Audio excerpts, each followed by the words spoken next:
اے علی تیرے معاملے میں بھی دو لوگ بربادی میں مبتلا ہوں گے.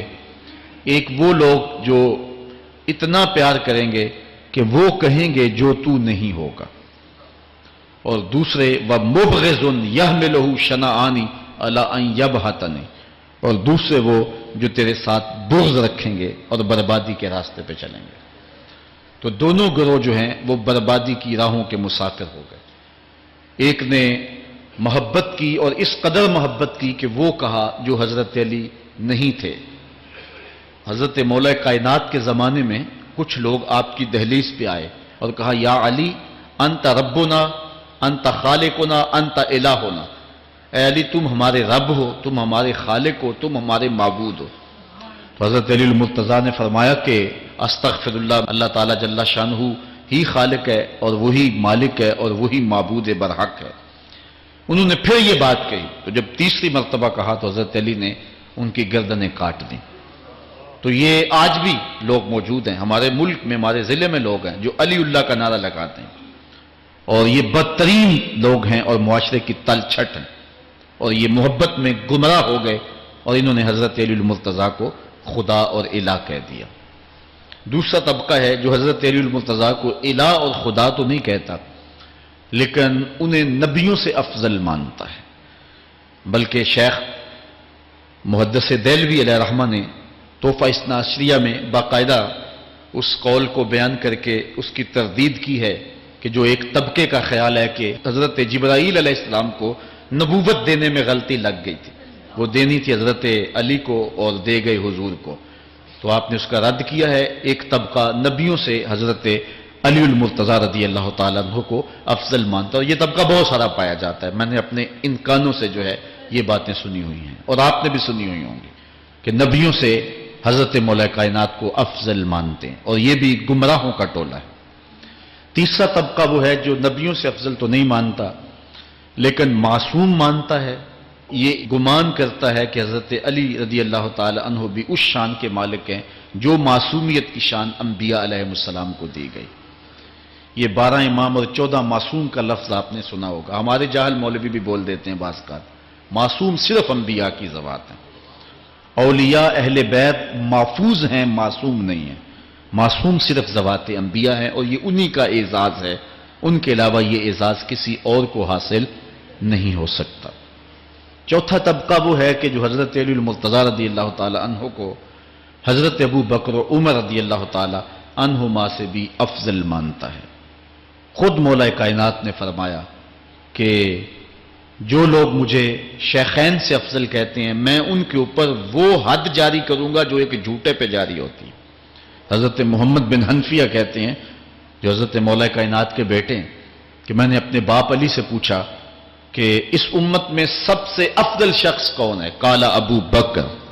کہا امت میں سب سے افضل شخص کا نام ابو بکر ہے.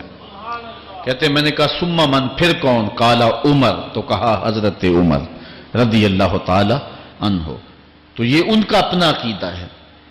یہ کہا جاتا ہے کہ حضرت علی رضی اللہ تعالی عنہ کا حق غصب کر لیا گیا. حضرت علی خود فرماتے ہیں کہ اگر حضور نے میرے بارے خلافت کی وصیت کی ہوتی تو میرے پاس صرف ایک تلوار اور ایک چادر بھی ہوتی تو میں آخر دم تک لڑتا. شیر خدا ہو اور اللہ کا رسول وصیت کرے اور وہ چھپ کے بیٹھا رہے، یہ کیسے ہو سکتا ہے؟ تو یہ حفوات ہیں اور یہ اباطیل ہیں، اور یہ جو ہیں وہ شر ہے جو معاشرے کے اندر پھیلی ہے. مخبر صادق نے پہلے خبر دی کچھ لوگ محبت میں گمراہ ہوں.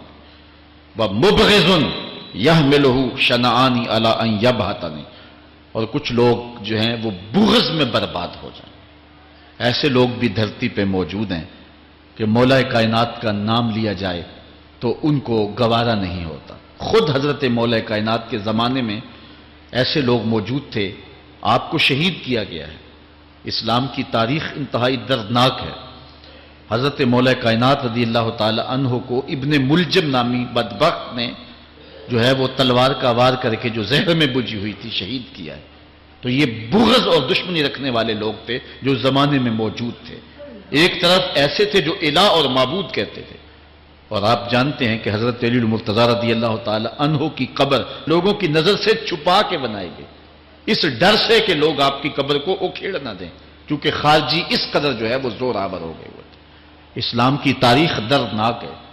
حضور علیہ السلام فرماتے ہیں جتنے دکھ مجھے دیے گئے کسی کو نہیں دیے گئے، کسی نبی کو نہیں پہنچے۔ حضرت صدیق اکبر رضی اللہ تعالیٰ عنہ کی 2 سال 2 ماہ 8 دن دور خلافت، آپ کا زمانہ دیکھیں، ٹکنے نہیں دیا گیا، سازشیں، مصائب، اعلان۔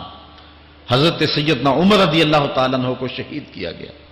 حضرت عثمان غنی رضی اللہ تعالیٰ عنہ پہ 40 دن پانی بند رکھا گیا اور پھر انہیں شہید کیا گیا۔ حضرت مولا کائنات شہید کیے گئے۔ حضرت امام حسن کو زہر دیا گیا۔ حضرت امام حسین کو بچوں کے سامنے ذبح کر دیا گیا۔ حضرت امام اعظم ابو حنیفہ کی وفات جیل میں ہوئی ہے۔ امام احمد بن حنبل کے بدن پہ اتنے کوڑوں کے نشان تھے کہ جب قمیض اٹھاتے تھے تو ہر جگہ کوڑوں کے نشان ہی نظر آتے۔ امام مالک کو مدینے کی گلیوں میں گدھے کے اوپر بٹھا کے کالا منہ کر کے وقت کے حاکم نے پھرایا۔ حضرت مجدد الفسانی علیہ رحمہ کو گوالیار کے قلعے میں جو ہے وہ قید کیا گیا۔ علامہ فضل حق خیر آبادی کو جزیرہ انڈمان کالے پانیوں کی سزا دی گئی۔ اہل حق کی تاریخ دیکھیں، دردناک تاریخ ہے۔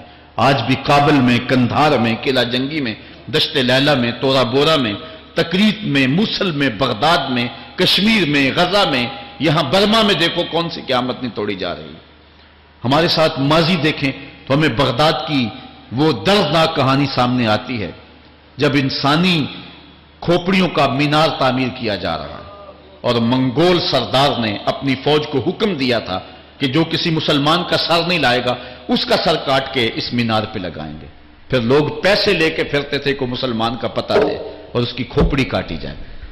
کچھ لوگ جان چھپانے کے لیے تہہ خانوں میں گھس گئے، پھر دجلہ کا بند توڑا گیا، 1.25 لاکھ لاشیں